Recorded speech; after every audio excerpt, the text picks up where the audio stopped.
Yes, I can see it. Alright, मैं बस charger से कनेक्ट कर लूँ। One second.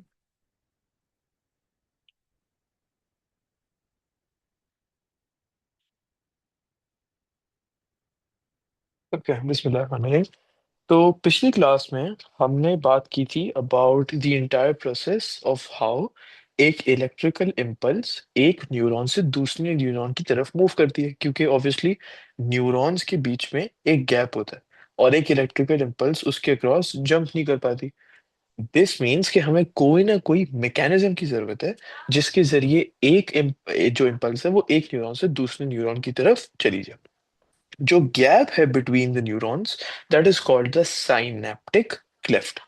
साइनेप्टिक क्लेफ्ट हमने देखा था is part of the synapse, which is the junction or the meeting point between two neurons. इस synapse में साइनेप्टिक क्लेफ्ट के साथ साथ साइनेप्टिक नॉब्स आते हैं, which are part of the presynaptic neuron, and dendrites, which are part of the postsynaptic neuron. Could you tell me where the vesicles were जिसमें neurotransmitters थे? Were they in the knobs or were they in the dendrites?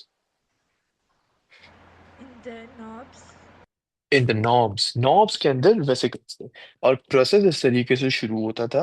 Once this wave of depolarization reaches the end of the presynaptic neuron, तो अब इस synaptic knob के अंदर voltage gated Ca2+ ions खुल जाते हैं, जिसकी वजह से Ca2+ आयॉन्स अब अंदर मूव करते हैं, क्योंकि बाहर इनकी कंसेंट्रेशन ज्यादा थी और अंदर कम थी।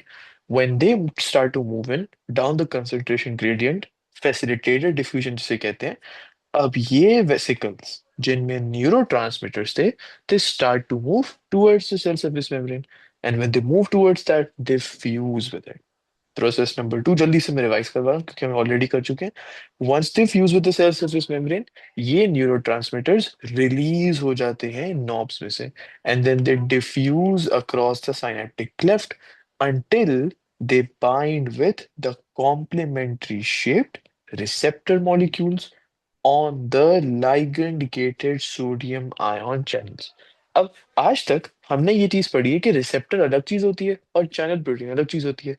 इस टॉपिक में हम इन दोनों को मिला दिया था कि the receptor is on the ligand gated sodium ion channel, and तभी इसे लाइगैंड गेटेड चैनल का नाम दिया गया, क्योंकि ये चैनल तभी खुलेगा जब लाइगैंड रिसेप्टर के साथ आके अटैच हो जाएगा। तो जैसे ही न्यूरोट्रांसमीटर आके इस कॉम्प्लीमेंट्री शेप रिसेप्टर के साथ अटैच होगा, सेल सिग्नलिंग होगी, ये मेम्ब्रेन ये चैनल सॉरी ओपन करेगा, जिसकी वजह से सोडियम आयंस मूव इन करेंगे, which will cause the postsynaptic membrane का पहला section to be depolarized। फिर local circuit produce होगा which keeps moving on and on and on in one direction, जिसकी वजह से अब postsynaptic membrane में भी इलेक्ट्रिकल इम्पल्स फ्लो होना शुरू हो गया। हमारे सिलेबस में कोलिनर्जिक साइनेप्स है, जिसमें न्यूरोट्रांसमीटर का नाम जानना is very very important, that is ACH, जो कि अटैच करता है न्यूरोट्रांसमीटर, जिसकी वजह से वो चैनल खुलता है, सोडियम आयन मूव करते हैं, इलेक्ट्रिकल इंपल्स जनरेट हो गई। But could you tell me कि अगर ACH इसमें कंटिन्यूअसली अटैच रहे तो क्या हो सकता है? What's the consequence of that? Um, the new action potentials, they won't be able to travel. The new action potentials won't be able to travel। लेकिन न्यू एक्शन पोटेंशियल का मतलब क्या है कि यहाँ पे you have this action potential जो कि फिर से कैल्शियम को वैसे जो कैल्शियम चैनल्स है उनको ओपन करेगा, वो स्टिमुलेट होंगे, वो अंदर मूव करेंगे वेसिकल सेल सरफेस मेम्ब्रेन पे, न्यूरोट्रांसमीटर डिफ्यूज, और वो तो वापस जाके अटैच हो जाएगा। मैं पूछ रहा हूँ कि व्हाट्स द कॉन्सिक्वेंस अगर एक न्यूरोट्रांसमीटर अटैच ही रहे इन रिसेप्टर्स के साथ? क्या wouldn't this happen कि the postsynaptic neuron get permanently depolarized? Yeah, मतलब कि एक बार वी अंडरस्टैंड कि डीपोलराइजेशन -70 से +30 है। अगर ये न्यूरोट्रांसमीटर यहाँ से नहीं हटेगा तो ये पहला सेक्शन कभी भी -70 पे वापस ही नहीं आ पाएगा। उसकी वजह से क्या होगा, which is what you said, कि एक्शन पोटेंशियल दोबारा मूव नहीं कर पाएगा। तो हमें क्या करना है? -70 से +30 तक चला गया, अब इस +30 को -70 वापस लेके जाना है। ये रीपोलराइजेशन या लेट्स से -80 तक, ये रीपोलराइजेशन का प्रोसेस तब तक नहीं होगा जब तक न्यूरोट्रांसमीटर डिटैच नहीं होगा। क्यों? क्योंकि जब तक न्यूरोट्रांसमीटर अटैच रहेगा ये चैनल खुला रहेगा, which means it is never going to come back to the resting membrane potential. तो it will get permanently depolarised. इसलिए हमें क्या करना है, इस न्यूरोट्रांसमीटर को यहाँ से खत्म करना है। So once it detaches we want to destroy it, ताकि ये वापस से जाके अटैच ना कर जाए। How do we destroy it? In the case of a cholinergic synapse, अच्छा यू माइट बी थिंकिंग इसका नाम कोलिनर्जिक क्यों है? इट्स जस्ट अ नेम, मतलब इसकी कोई सिग्निफिकेंस नहीं है। और जो साइनेप्सिस के नाम होते हैं ना, so in our syllabus there is only one type of synapse, cholinergic synapse. और भी डिफरेंट तरीके के साइनेप्सेस होते हैं, और इनके नाम क्यों अलग अलग होते हैं even though the process is the same? It's because the neurotransmitters are different. Cholinergic synapse में ACH इज द न्यूरो। जब ये ACH डिटैच करता है तो ACH स्टेरेज, एसिटाइल कोलाइन स्टेरेज, एक एंजाइम है जो कि साइनेप्टिक क्लेफ्ट में ही इस न्यूरोट्रांसमीटर का इंतजार कर रहा होता है। जैसे ही ACH डिटैच होता है ये एंजाइम उसको ब्रेक डाउन कर देता है इनटू कोलाइन एंड एसिटेट। एसिटेट का कोई काम नहीं है। कोलाइन goes back into the presynaptic neuron and is regenerated back to ACH। तो यहाँ तक clear? Yeah, it's clear. Okay, अब हम बात करते हैं about the function of synapses. मतलब हमने ये देख लिया साइनेप्स काम कैसे करते हैं, बट एसेंशियली इसके फंक्शन क्या है? We know the mode at which it works, but what is essentially their functions? There are two functions of synapsis.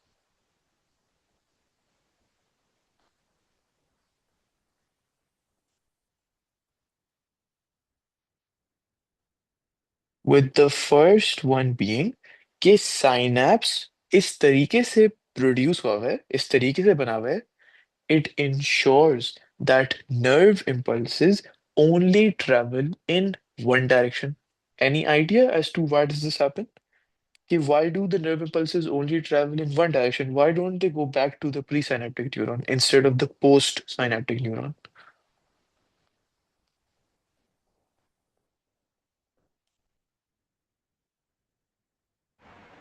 Um,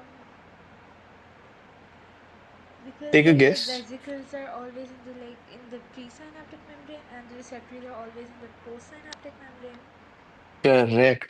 synapse में इलेक्ट्रिकल इम्पल्स की ट्रांसमिशन किस तरीके से? From the neurotransmitters which are always going to be in the vesicles that are always going to be in the presynaptic neuron to the receptors which are always going to be on the postsynaptic neuron. So it ensures that nerve impulses only travel in one direction। और ये सवाल बहुत common है कि how does it ensure? तो यहाँ पे उसका आंसर हम ये लिखेंगे कि जो न्यूरो हैं, these neurotransmitters will always be found in vesicles only in the synaptic knobs। और अगर हम किसी साइनैप्स को देखें, मैं ये नहीं कह रहा कि प्री साइनेप्टिक न्यूरॉन में सिर्फ साइनेप्टिक नॉब है, नहीं, प्री साइनेप्टिक न्यूरॉन के दूसरे एंड पे डेंड्राइट्स भी हैं।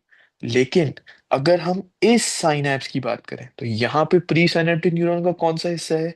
नॉब्स। एंड पोस्ट का कौन सा हिस्सा है? डेंड्राइट्स। अगर किसी दूसरे हिस्से की हम बात करेंगे तो शायद प्री साइनेप्टिक न्यूरॉन का डेंड्राइट्स हो। लेकिन in this case always synaptic cleft के left hand side पे you will always see the knobs which are part of the presynaptic neuron।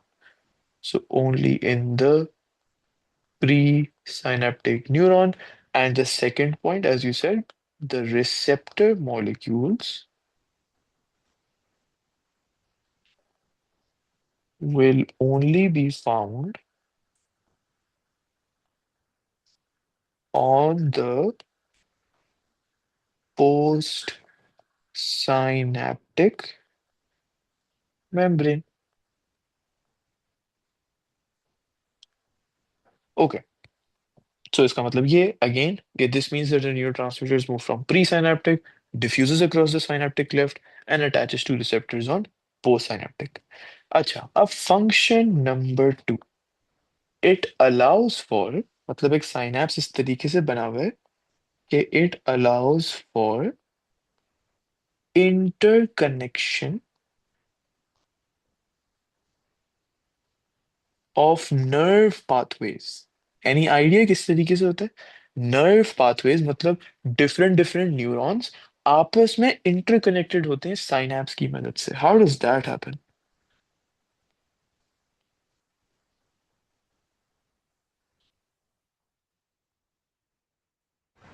Um, like, for example, um,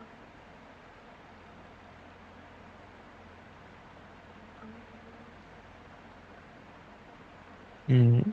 I don't know how Take to your time. explain it, but like synapses connect like the some like memories together, I think. Synapses connect some memories together. That's what you're saying? Yeah. अच्छा, tell me this. एक presynaptic neuron की अगर हम बात करें, just a single one, उस एक presynaptic neuron में सिनेप्टिक नॉब्स होंगे और उस साइनेप्टिक नॉब्स के अंदर न्यूरोट्रांसमीटर्स होंगे। एक प्री साइनेप्टिक न्यूरॉन से निकले हुए neurotransmitters can't they bind to receptor molecules which are present on multiple postsynaptic membranes? तो for example, this is our presynaptic neuron, इसमें से न्यूरोट्रांसमीटर्स निकले, and these are the dendrites of different postsynaptic neurons. तो यहाँ presynaptic neuron से जो neurotransmitter निकले, can't it attach to all of these? ये तीनों ही डिफरेंट डिफरेंट साइनेप्सेस हो सकते हैं प्री और पोस्ट के बीच में।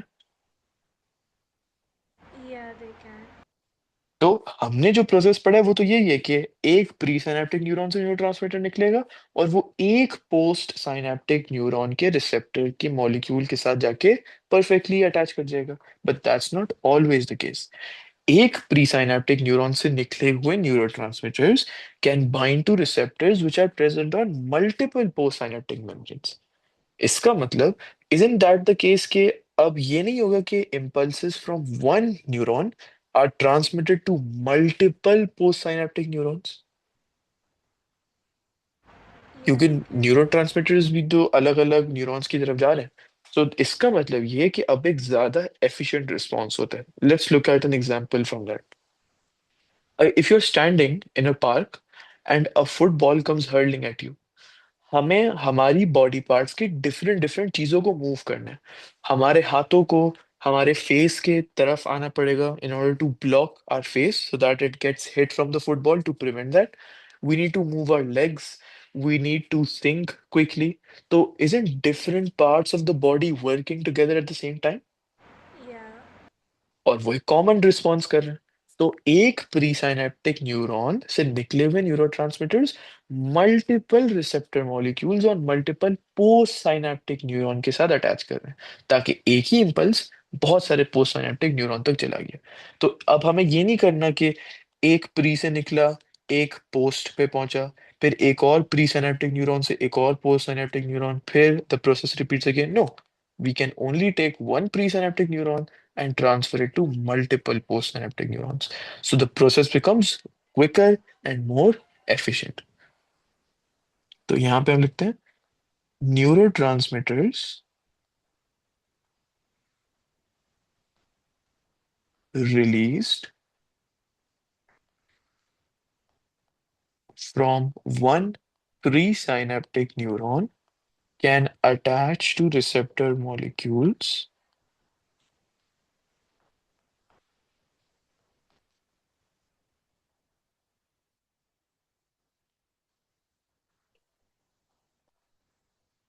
present on multiple postsynaptic neurons.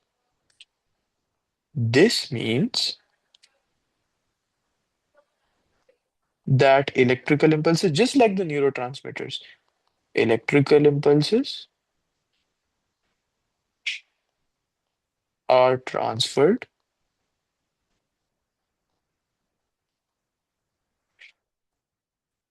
to multiple postsynaptic neurons at once। और इसकी वजह से हम कहते हैं कि this allows for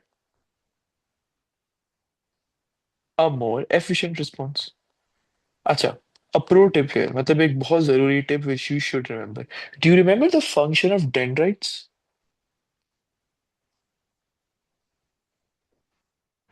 Yeah. तो dendrites का फंक्शन क्या था?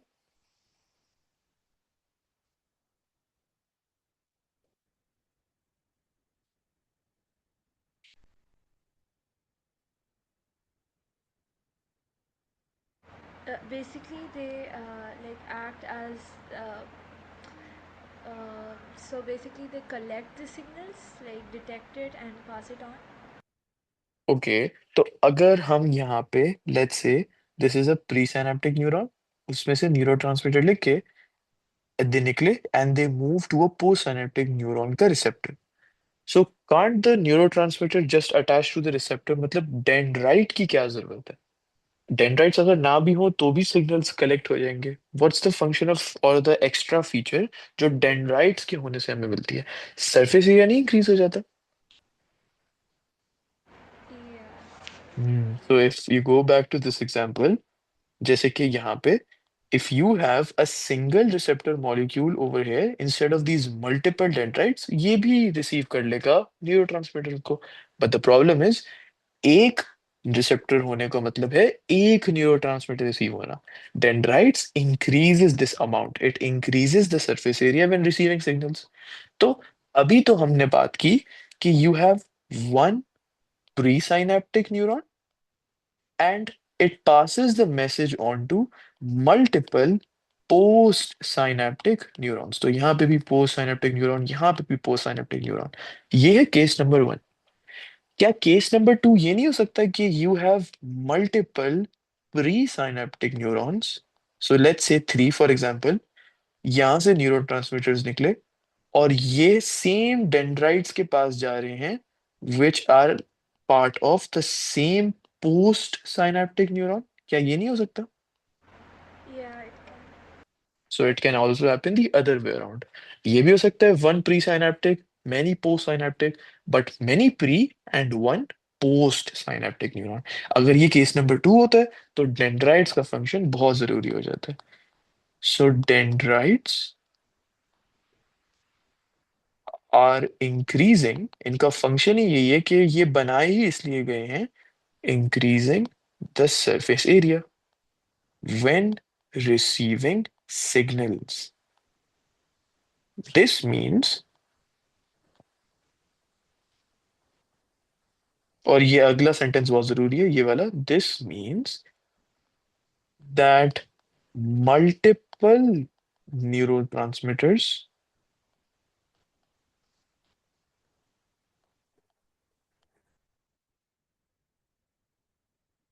from different presynaptic or multiple presynaptic neurons can all come together और वो सारे सिग्नल्स एक ही पोस्ट साइनेप्टिक न्यूरॉन की तरफ चले जाएं. ऐसी सिचुएशंस भी कभी कभार होती हैं. So for example, again if a football is hurling at you, you not only need to move your foot, but you also need to move it to the left. So isn't that two signals given to the foot at once? Yeah. तो वो same चीज के लिए dendrites use होता है. So let me just complete this from different presynaptic neurons. So that's pretty much it about synapses का function क्या होता है. अच्छा, अब बात करते हैं about कि हमने ये तो देख लिया कि एक इलेक्ट्रिकल इम्पल्स एक न्यूरॉन के अंदर प्रोड्यूस कैसे होती है, and that is rapid change in the electrical charge का डिस्ट्रीब्यूशन.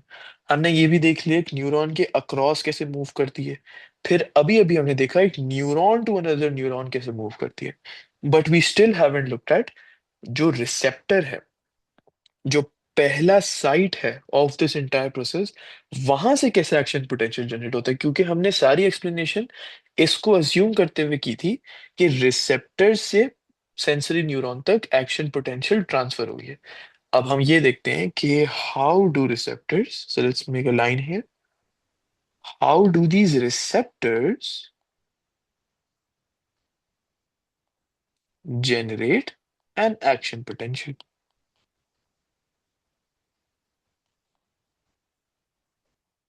ओके, इसको समझने के लिए हम एक एग्जांपल लेते हैं. सबसे पहले तो sorry, let's take an example of a particular receptor. जो हमारी टंग है उसमें बहुत सारे डिफरेंट रिसेप्टर्स होते हैं डिफरेंट डिफरेंट टेस्ट को डिटेक्ट करने के लिए। So are you aware of chemoreceptors? Could you repeat? So हमारी टंग में बहुत डिफरेंट डिफरेंट रिसेप्टर्स होते हैं to detect different types of taste, that's the stimulus. So are you aware of what chemoreceptors are?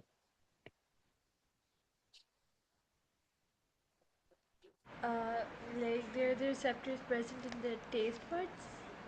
Correct, ये वो receptors हैं जो कि टेस्ट को डिटेक्ट करने के लिए यूज होते हैं। सो जो टच होता है, जो स्मेल होती है, और जो साइट होती है, वो उसके for example inside of your eye there are different photoreceptors. वो अलग तरीके के रिसेप्टर्स होते हैं that are responsible for detecting light. Touch receptors अलग होते हैं। Chemoreceptors are those receptors which detect the taste. Of course जब भी हम रिसेप्टर की बात करते हैं हम स्टिमुलस की बात करते हैं, क्योंकि रिसेप्टर क्या डिटेक्ट करता है? स्टिम्युलाई या stimulus. That's how receptor works. It detects the stimulus, passes the message on. Now एक तरीके का chemo receptor, let's look at that. Now मैं यहाँ पे सिर्फ एग्जांपल ले रहा हूँ, मैं ये नहीं कह रहा कि यहाँ पे ये पूरा प्रोसेस जो हम पढ़ने वाले हैं ये इसी टाइप के कीमो रिसेप्टर पे काम करता है। It works on every receptor, not just chemo. हम सिर्फ एक एग्जांपल ले रहे हैं। एक तरीके के ऐसे कीमो रिसेप्टर्स हैं which detect saltiness, कि फूड में कितना सॉल्ट प्रेजेंट है। Could you tell me the chemical formula for table salt? मतलब वो कंपाउंड का नाम क्या है? NaCl. NaCl, correct. तो यहाँ पे स्टिम्युलाई हमारा क्या है? सॉल्टीनेस, एज इन कि हमारे जो food which are eating, the खाना जो हम खा रहे हैं उसमें कितना सॉल्ट है। सो द स्टिम्युलाई, सबसे पहले मैं यहाँ पे लिख देता हूँ, is the amount, and that is what saltiness means. Saltiness means the amount of salt in food। Amount of salt को अगर हमें केमिकल रिलेशनशिप के उसमें बताना हो कि केमिकल फॉर्म में अमाउंट ऑफ सॉल्ट का मतलब क्या है, इट मींस कि सोडियम आयन की कंसेंट्रेशन कितनी ज्यादा है। Now you might be thinking कि टेबल सॉल्ट तो NaCl होता है, but it's the Na in the NaCl which provides the saltiness। NaCl is the formula for table salt, but sodium ions जितने ज्यादा होंगे या जितना कम होंगे उस हिसाब से हमारे खाने में कम सॉल्टीनेस या ज्यादा सॉल्टीनेस होती है। सो it's the concentration of sodium ions. अच्छा, अब मैं क्या करता हूँ कि आई मेक एन एग्जांपल और a diagram of a chemo receptor. So let's make a diagram here. थोड़ा सा हम इरेज कर देते हैं यहाँ से, एंड थोड़ा सा यहाँ से।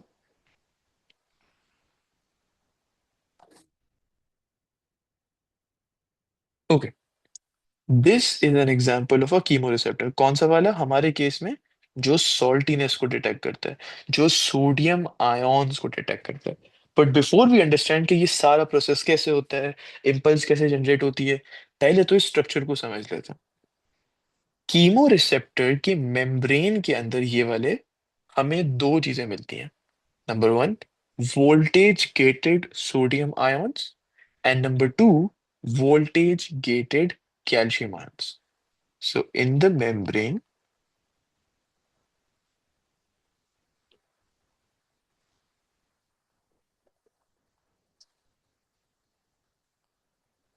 of the chemoreceptor,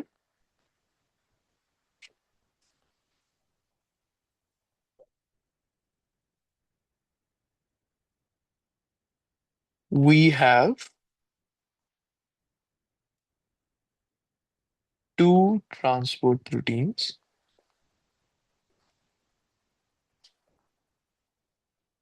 और ये सबसे पहला वाला number one is voltage gated Na plus ion channels. और फिर जो नंबर टू है that is voltage gated potassium ion channels. अच्छा, एक चीज जो मैंने यहाँ पे बनाई भी नहीं है which I am going to make right now, ये एक ट्रांसपोर्ट प्रोटीन नहीं है। इनफैक्ट दिस इज एक और structure, it's not a transport protein, it is a vesicle. और उस वेसिकल में कोई ना कोई चीज होती है, और अभी हम वो देखेंगे वो चीज कौन सी है।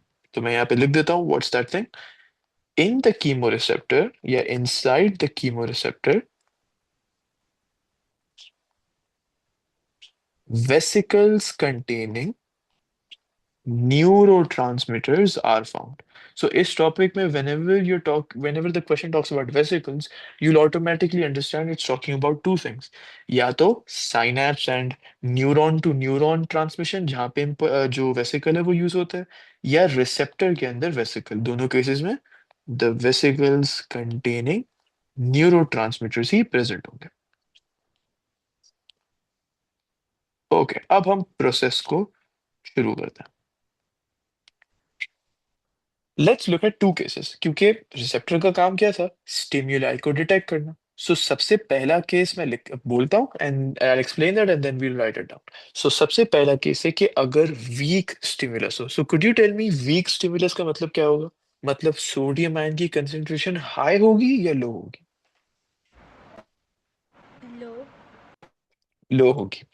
अगर सोडियम आयन्स बाहर प्रेजेंट होंगे, इसका मतलब क्या इस कीमो रिसेप्टर के अराउंड वोल्टेज चेंज होगा? क्योंकि पॉजिटिव आयॉन्स प्रेजेंट हैं इसके एरिया में या इसके रीजन में। No. Why is that? Because the concentration is less. The concentration is less, क्योंकि यूर सेइंग कि लो सोडियम आयंस की कंसेंट्रेशन है, लेकिन यहाँ पे कोई सोडियम आयंस नहीं है और यहाँ पे थोड़े से सोडियम आयंस है। आई एग्री कि concentration gradient is less steep, लेकिन isn't there still a concentration gradient? Yeah. So there is a concentration gradient. यहाँ पे बिल्कुल सही कि लो सोडियम आयन की कंसंट्रेशन बाहर है, अंदर कुछ भी कंसंट्रेशन नहीं है, इट्स जीरो, क्योंकि अंदर तो सिर्फ वेसिकल्स हैं स्टार्टिंग पॉइंट पे। तो इसका मतलब कि कंसंट्रेशन ग्रेडियंट एक है। So do you think the voltage gated sodium ion channels are going to open? Yeah, they will. Okay, तो अब voltage gated sodium ion channels open हो गए, जिसकी वजह से sodium ions move into the chemoreceptors. अब ये कीमो रिसेप्टर के मेम्ब्रेन पोटेंशियल्स की वैल्यू की बात करते हैं। पहले तो इसके अंदर there was nothing, there was no ions, it just had the vesicles. It only had the vesicles, जिसकी वजह से it was at a resting membrane potential. Because tell me this, क्या इलेक्ट्रिकल इम्पल्स का जो प्रोसेस है produce होने का, क्या वो हो रहा था before sodium ions moved in? No. तो इसीलिए जैसे हम न्यूरॉन्स में बात करते थे कि क्योंकि एक्शन पोटेंशियल अभी मूव नहीं कर रहा है, जनरेट नहीं हुआ है, तो रेस्टिंग मेम्ब्रेन पोटेंशियल, इसीलिए नाम उस वर्ड का यूज होता था, resting. The membrane potential is resting, there is no action potential moving through it. Same case यहाँ पर। So it is at a resting membrane potential, जहां पर अंदर इज नेगेटिव एंड बाहर इज पॉजिटिव। जब सोडियम आयंस अंदर मूव करेंगे, मेम्ब्रेन पोटेंशियल की वैल्यू बढ़ेगी, लेकिन वीक स्टिमुलस है, तो क्योंकि लो Na+ आयंस की अमाउंट मूव कर रही है इनटू कीमोरिसेप्टर, मेम्ब्रेन पोटेंशियल तो बढ़ रहा है, लेकिन ये रिसेप्टर पोटेंशियल को क्रॉस नहीं कर रहा। ना यू नोटिस मैंने रिसेप्टर पोटेंशियल का वर्ड यूज किया instead of threshold potential. Yeah. And this is what we have to make sure of. तो पहले मैं यहाँ पे पूरा प्रोसेस लिख देता हूँ। सबसे पहले केस नंबर 1, और इस केस में we are talking about a weak stimulus, जिसमें there is a low sodium ions की कंसेंट्रेशन। इस केस में simply obviously there is going to be a concentration gradient, अंदर कुछ भी नहीं है, it's a resting membrane potential. When this voltage gated sodium, this one number 1, when voltage gated Na+ ion channels open, तो होता ये है कि these sodium ions move into the chemoreceptor। जब ये मूव कर जाते हैं, तो इसकी वजह से chemoreceptor which was first at a resting membrane potential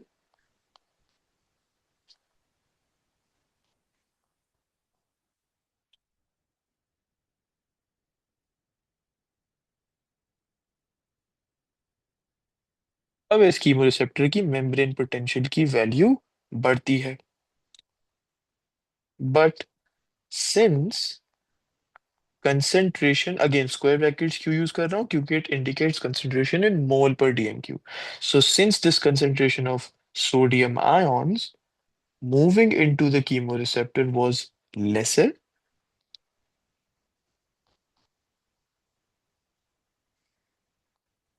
chemoreceptor was lesser, तो जो अभी हमने बात की कि मेम्ब्रेन पोटेंशियल की वैल्यू इंक्रीज करेगी, but this value will be less than the receptor potential. जो हमने डेफिनेशन लिखी थी थ्रेशोल्ड पोटेंशियल की, वो डेफिनेशन क्या थी? Threshold potential is the membrane potential value which is needed to be exceeded in order to cause the section of the axon to be depolarized. यहाँ पे रिसेप्टर पोटेंशियल की definition क्या है? It is a value needed to be reached by the membrane potential if the membrane of the receptor cell is needed to be depolarized. तो whenever you're talking about axon के किसी section depolarize होगा या नहीं होगा, you talk about threshold potential.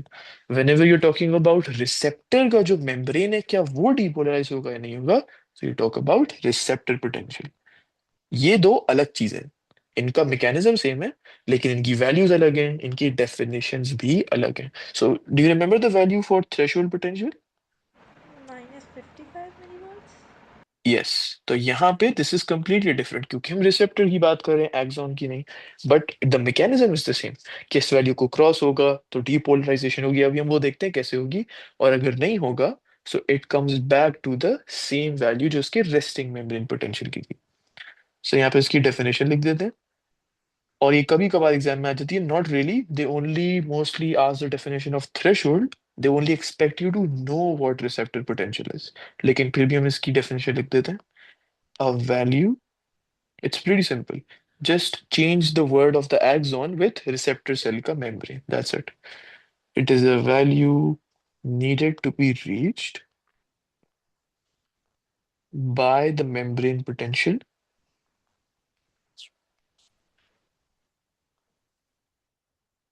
if the membrane of the receptor cell is needed to be depolarized. Okay. अब हम बात करते हैं about what is going to happen in case number 2. Case number 2 में स्ट्रॉन्ग स्टिमुलस है. अगर strong stimulus होगा, obviously again the voltage gated sodium ion channels are going to open. सबसे पहले तो ये देखते हैं कि ये ओपन क्यों कर रहे हैं. वो इसीलिए इस कीमो रिसेप्टर की प्रॉक्सिमिटी में सोडियम आयंस है, Na+ ion, this is positive ion. और यू रिमेंबर हमने ये देखा था कि वोल्टेज गेटेड का मतलब it is sensitive to changes in voltage. Yeah. तो पहले if we weren't eating anything, यहाँ पे कोई सोडियम आयंस नहीं थे, जिसकी वजह से वो बंद था. But as soon as you see some sodium ions accumulating over here, the voltage is going to change outside of the chemoreceptor. So this voltage gated sodium ion channels are going to open. अब compared to the first case, ज्यादा sodium ion move करते हैं chemoreceptor cell में.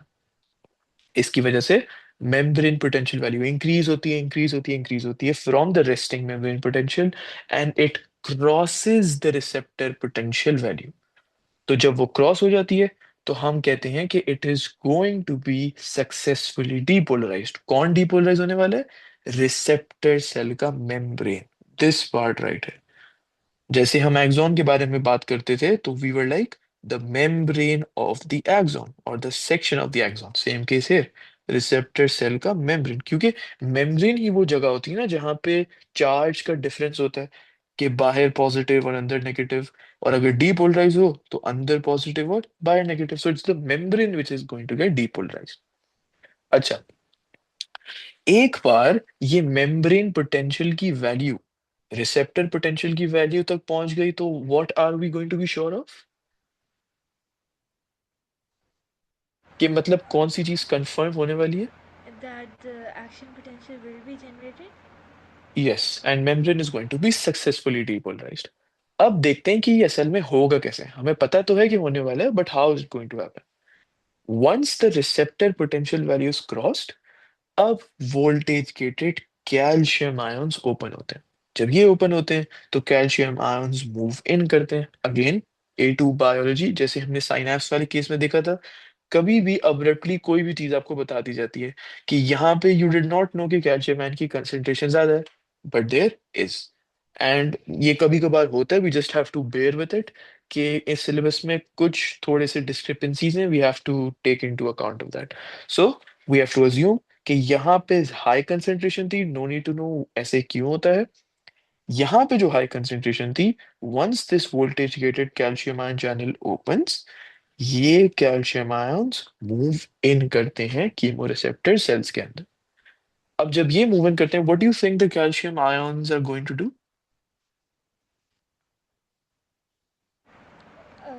The calcium ions move in. Yeah, and what is going to happen after that? The same case जो synapse में हो रहा था, सॉरी साइनैप्टिक नॉब में हो रहा था।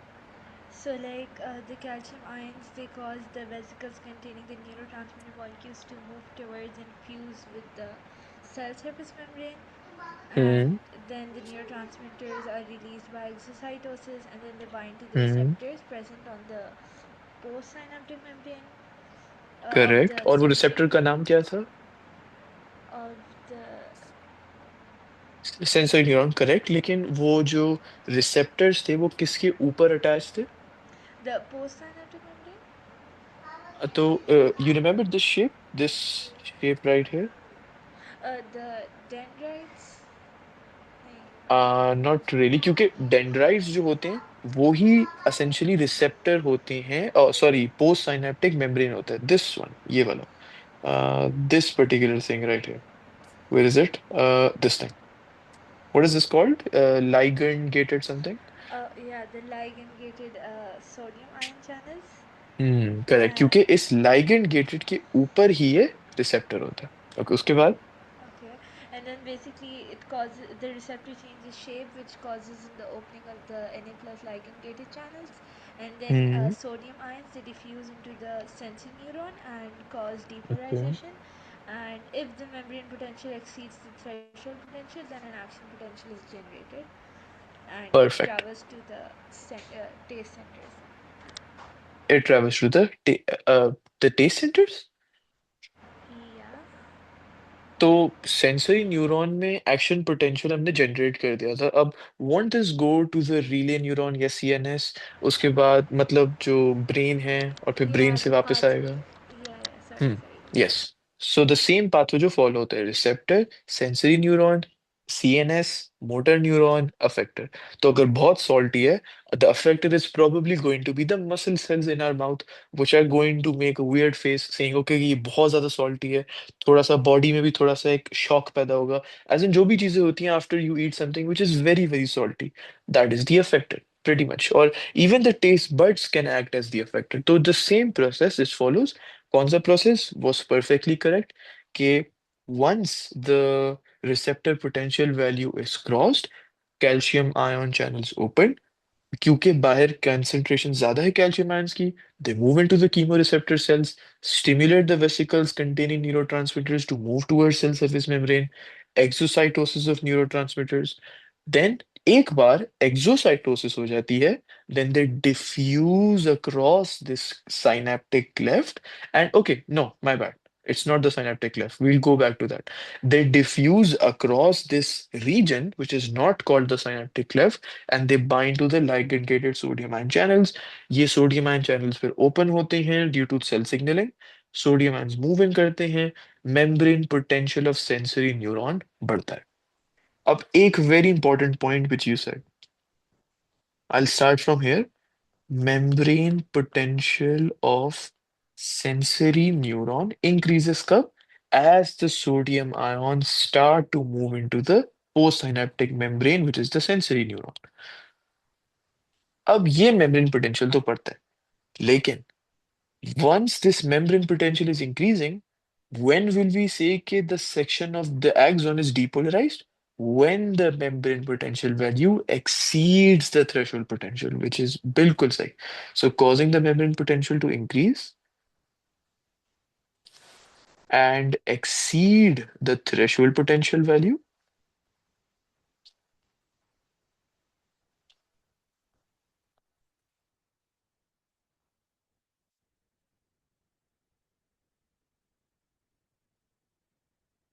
causing the postsynaptic membrane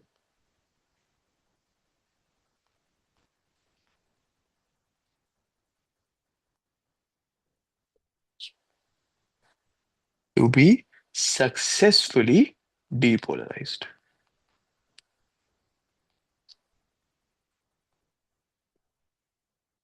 जिसकी वजह से एक्शन पोटेंशियल अब जनरेट हो जाता है। ये जब सेंसरी न्यूरॉन में एक्शन पोटेंशियल जनरेट हो जाता है, फिर एक local it's just the same process repeating again and again. Local circuit एक प्रोड्यूस होता है जो कि मूव करता है from one section of the axon to the other until it reaches the end of the sensory neuron। उसके बाद relay neuron, and then it reaches to the brain जो कि फिर एक और सिग्नल भेजता है टू द अफेक्टर और फिर रिस्पॉन्स होता है। Okay, so do you want me to write the whole thing here कि calcium ions move in करते हैं and all of that stuff? Yeah, is it fine? मैं picture भेज देता हूँ. I can No, just it's paste fine. that. Okay. अच्छा. अब in school have you learned about the all or nothing law? No. Okay. तो मैं यहाँ पे इसके बारे में लिख देता हूँ. Any case, we were still gonna do it. All or nothing law. इसको जानना बहुत जरूरी है. And ये कभी कभार एग्जाम में आ भी जाता है. Now as you can see इस लॉ का नाम क्या है? All or nothing. या तो 100% कोई चीज अचीव होगी या तो 0% होगी। There is not going to be anything in between. अब इस सिनेरियो को हमारी सिचुएशन में यूज करते हैं। ऑल और नथिंग लॉ ये कहता है once the action potential is generated it propagates or is transmitted all the way to the end of the neuron। वो बीच में कहीं रुक नहीं जाता। इसका मतलब ये है कि if let's say you have this neuron, ये एक्सॉन का मैंने एक सेक्शन बनाया है, उसके बहुत सारे डिफरेंट डिफरेंट छोटे और सेक्शंस बना दिए मैंने। सपोज कि यहाँ पे, okay let me just make the entire thing, इस सेक्शन ऑफ द एक्सॉन में ये बहुत सारे जो हमने सेगमेंट्स बना दिए, सपोज इस सेक्शन में एक एक्शन पोटेंशियल जनरेट हो जाता है और अब यहाँ पे एक लोकल सर्किट रिप्रोड्यूस हो जाता है। या तो ये एक्शन पोटेंशियल प्रोपोगेट करेगा to the end of the neuron, या तो ये नहीं मूव करेगा टू द नेक्स्ट सेक्शन। ऐसे नहीं हो सकता कि यहाँ पे लेट्स से ये यहाँ तक और यहाँ तक मूव करेगा और यहाँ पे रुक जाएगा। No. And this is what the all or nothing law stage. एक बार एक्शन पोटेंशियल जनरेट हो गया, that is case number one, कि एक्शन पोटेंशियल जनरेट हो गया तो वो एंड ऑफ द न्यूरॉन तक जाएगा। Case number two, action potential generate ही नहीं हुआ, एंड वो कब? जब मेम्ब्रेन पोटेंशियल की वैल्यू थ्रेशोल्ड पोटेंशियल को एक्सीड नहीं करती। तो क्या यहाँ पे जनरेट होगा एक्शन पोटेंशियल? No. नो। इसका मतलब कि लोकल सर्किट भी प्रोड्यूस नहीं होगा। तो यहाँ पे it will not even be able to move to the next section of the axon, let alone to the end. तो यहाँ पे वो मूव ही नहीं कर पाएगा। This is the nothing in the all or nothing law. Case number one was the all in the all or nothing law. So simple words में summary इस लॉ की ये कहती है कि एक बार एक्शन पोटेंशियल जनरेट हो जाए at the start of the neuron, it's not going to stop in between। It will always go to the end of the neuron। वो बीच में कहीं रुक नहीं जाता। Let me write this। Once the action potential is generated,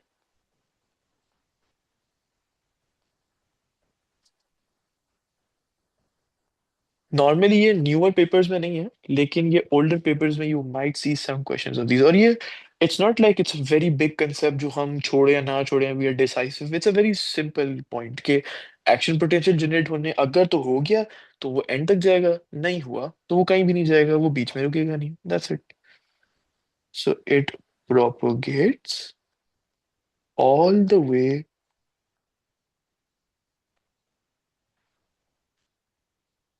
to the end of the neuron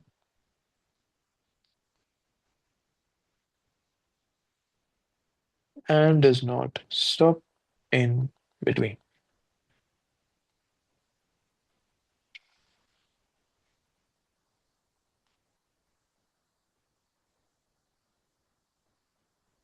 okay, अब एक और चीज के बारे में बात कर लेते हैं, and that is the topic of nature of stimulus. हमारी बॉडी में डिफरेंट डिफरेंट तरीके के स्टिमुलस होते हैं। एक टेस्ट का स्टिमुलस, एक टच का स्टिमुलस, एक साइट का स्टिमुलस। लेकिन is that the only way जिसकी बेसिस पे हम स्टिमुलस को कैटेगराइज करते हैं? नहीं। नेचर ऑफ द स्टिमुलस दो चीजों पर डिपेंड करता है। नंबर वन, वो किस तरीके का स्टिमुलस है।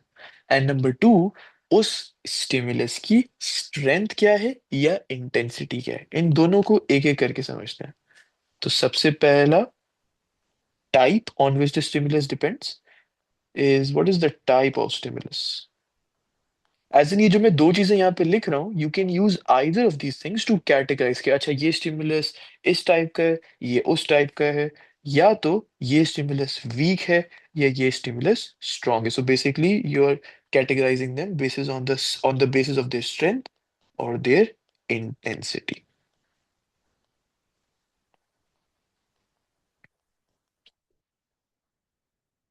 अच्छा, पहले तो हम बात कर लेते हैं about the type of stimulus. And there is nothing more to talk about this except the fact कि हमारी बॉडी में अलग अलग तरीके के स्टिमुलस होते हैं, सिग्नल्स होते हैं। जब हम कोई सॉल्टी चीज खा लेते हैं, so that's the what is the stimulus, saltiness. जब हम कोई ब्राइट चीज को देखते हैं, what's the stimuli, bright light, जो फोटोरिसेप्टर्स डिटेक्ट करते हैं। अगर हमारा हाथ किसी बहुत हॉट सब्सटेंस के करीब चला जाता है, what's the stimulus, something which is very hot, and we need to remove our hand from that. That's pretty much everything about type of stimulus. This is the more important part. Strength या intensity of stimulus. Suppose करते हैं दो situation. You're standing in a park and someone hits you with a ball. This is a ping pong ball. And another case में you're standing in a park and someone hits you with a football. In which case are you going to experience more pain?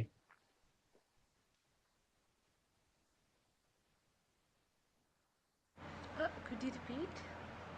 तो पहली situation में there was a ping pong ball that hit you from the same distance, and दूसरी situation में from the same distance there was a football that hit you same force के साथ। तो in which situation are you going to experience more pain? The football, the football, why is that? because it's bigger and it's heavier. It's bigger and it's heavier. अच्छा, सबसे पहले तो हम ये समझते हैं कि how did we experience pain. Pain हमने इस तरीके से एक्सपीरियंस किया कि हमारी बॉडी के अंदर टच रिसेप्टर्स थे। पिंग पोंग बॉल या फुटबॉल ने जब टच किया, तो रिसेप्टर ने उसको डिटेक्ट किया। एक रिसेप्टर पोटेंशियल के ऊपर जब चली गई मेम्ब्रेन पोटेंशियल की वैल्यू, तो एक्शन पोटेंशियल जनरेट हो गया। Meaning the membrane of the receptor cell is depolarize. मैं इसको रिपीट कर देता हूँ। Either the ping pong ball or the football. Once it hit you, क्या हुआ? टच रिसेप्टर्स के मेम्ब्रेन में इट वाज सक्सेसफुली डीपोलराइज्ड, क्योंकि इस मेम्ब्रेन पोटेंशियल की वैल्यू को क्या हुआ? इसने एक्सीड कर दिया रिसेप्टर पोटेंशियल की वैल्यू को, तो ये डीपोलराइज हुआ। एक्शन पोटेंशियल जनरेट हुआ। This impulse transfer to the sensory neuron, relay neuron which is the CNS, फिर motor neuron and the effector. What was the effect of your muscles, which is why you felt pain in those. Lekin, if a ping pong ball hit you or a football hit you, what do you think is going to be the size of the action potential? Ping pong ball को hit करने में छोटा action potential होगा, या football hit करने में ज्यादा बड़ा एक्शन पोटेंशियल होगा? Is it going to be something like that? Yeah. Okay. So in like the football, it's gonna generate a higher active potential. Okay. अच्छा, हमने कुछ नंबर्स की बात की थी, remember, in the production of an action potential, कि पहले mine let's talk about a neuron. पहले रेस्टिंग मेम्ब्रेन पोटेंशियल होता है, उसके बाद डीपोलराइजेशन होती है, उसके बाद रीपोलराइजेशन होती है, एंड फिर रिफ्रैक्टिव पीरियड होता है, करेक्ट? Yeah. एक कॉमन मिसकंसेप्शन जो बहुत बच्चों को होती है वो ये है कि अगर कोई स्ट्रॉन्ग चीज आके, फॉर एग्जांपल हमारे केस में फुटबॉल अगर आके लग रही है, तो एक्शन पोटेंशियल बड़ा होगा। No, action potential is going to be the same, -70 to +30 to -80 to -70। Ping pong ball भी जब लगती है, this is going to be the same. ऐसे नहीं होगा कि अगर फुटबॉल लगेगा so it's going to be -70 to +40, फिर -100, फिर -70, नहीं ऐसे नहीं होगा। Action potential is going to be the same. लेकिन देयर इज अ प्रॉब्लम। अगर एक्शन पोटेंशियल सेम होगा तो फिर बॉडी को different different amounts of pain क्यों एक्सपीरियंस होता है? Any idea? मतलब if a football is hitting you, same action potential move करेगा, मतलब इसी तरीके से एक्शन पोटेंशियल जनरेट, और it comes back to the resting membrane potential. Ping pong ball hit करेगी तो सेम प्रोसेस होगा। तो फिर बॉडी कैसे डिसाइड करती है किस स्टिमुलस को कितना पेन एक्सपीरियंस करना होता है? Because of the force, I think. तो फोर्स की वजह से ही तो हमने एक्शन पोटेंशियल जनरेट किया था ना। तो because of the force we generated the action potential, depolarization, repolarization, refractive period. Okay, it's not the force, it's the amount of action potentials. तभी मैंने यहाँ पे इंटेंसिटी का वर्ड यूज किया। अगर a football hits you, there will be, let's say, 4 or 5 or 6 action potentials generated all at once. इसका मतलब कि 6 से 7 बार the membrane of the receptor is going to be depolarized. So क्या ये नहीं होगा कि 6 to 7 electrical impulses generate हो गई हैं? I didn't understand this. Okay, तो हम यहाँ पे दोनों situations को लिखते हैं। Hit by a football versus hit by a ping pong ball. दोनों केसेस में if you are hit by either of these balls, you are going to experience pain. Getting hit by a football, मतलब you are going to experience more pain. Ping pong ball से when you get hit, you are going to experience less pain. लेकिन एक problem है। When you get hit by either of these balls, there is going to be an action potential generated. और वो action potential की size is going to remain the same, which is -70 से +30, -80 और फिर -70। तो फिर बॉडी को ये कैसे पता चल रहा है? क्योंकि the body can not see, right? The brain can not see, it can only detect. तो फिर ब्रेन को ये कैसे पता चल रहा है when you are hit by football and when are you hit by ping pong ball? It's because of the intensity और the amount of action potentials. When you are hit by football, more action potentials